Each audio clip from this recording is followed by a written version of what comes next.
नमस्कार दोस्तों, मैं शिवाकांत तिवारी, कल्याणम नशा मुक्ति केंद्र कानपुर। दोस्तों, आज एक प्रश्न जो है हम एक पेशेंट ने हमसे प्रश्न किया कि सर, जब तक मैं नहीं चाहूँ, जब तक पेशेंट न चाहे, कोई नशा नहीं छुड़ा सकता है। तो मेरा मानना है कि ये बात तो ठीक है, विचार तो पेशेंट को ही बदलना पड़ेगा, लेकिन कुछ एक ऐसे नशे होते हैं जो बड़े नशे होते हैं जिसमें आपको मेडिकल ट्रीटमेंट की आवश्यकता पड़ेगी। जैसे आप इंजेक्शन का नशा कर रहे हैं, स्मैक का नशा कर रहे हैं, अल्कोहल ले रहे हैं, आप नींद की गोली का नशा कर रहे हैं, आप भांग का कर रहे हैं, गांजे का कर रहे हैं, है ना, और ऐसे वाइटनर का है, थिनर का है। तो ये जो बड़े बड़े नशे होते हैं, इनका अपना एक विड्रॉल फीलिंग कंडीशन होती है।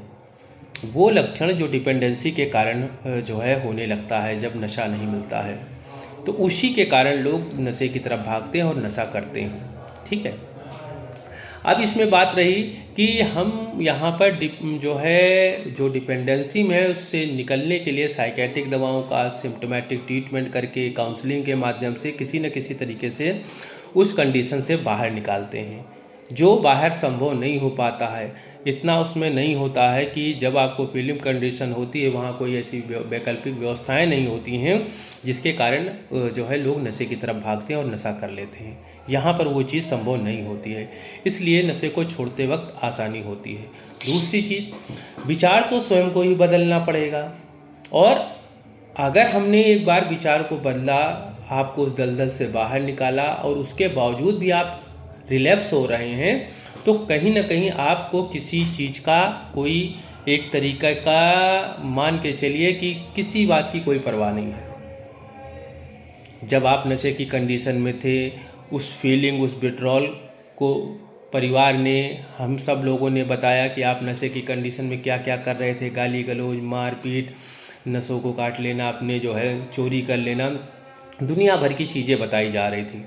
और उसके बावजूद भी अगर आप जाकर लापरवाही कर रहे हैं, तो इसका मतलब कि वो कहीं ना कहीं वो एक क्राइम हो जाता है,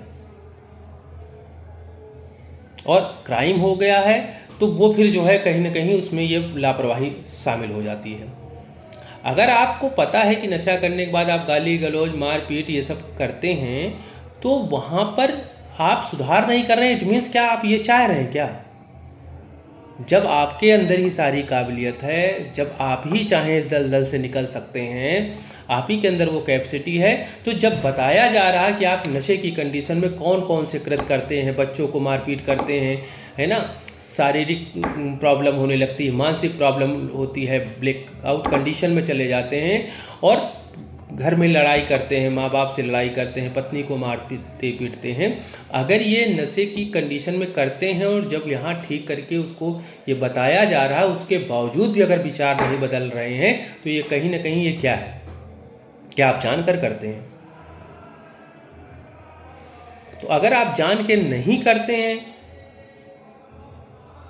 तो कहीं ना कहीं फिर क्यों करते हैं?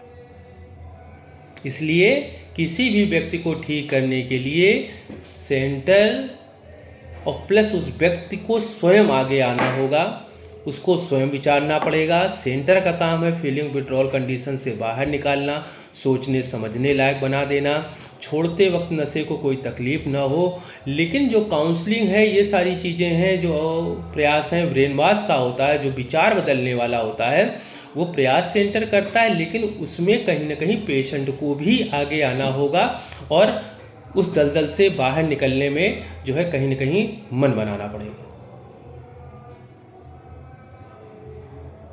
और किसी चीज़ का मन बनाना है नहीं बनाना है, उसके पॉजिटिव निगेटिव परिणाम पे डिपेंड करता है। अगर परिणाम गलत आ रहे हैं तो उस चीज़ को फिर क्यों ढोना? उसके बावजूद भी अगर उस चीज़ को कर रहे हैं, तो ये कहीं ना कहीं ये लापरवाही है, बहुत बड़ी लापरवाही है, मेरा मानना है। नमस्कार दोस्तों।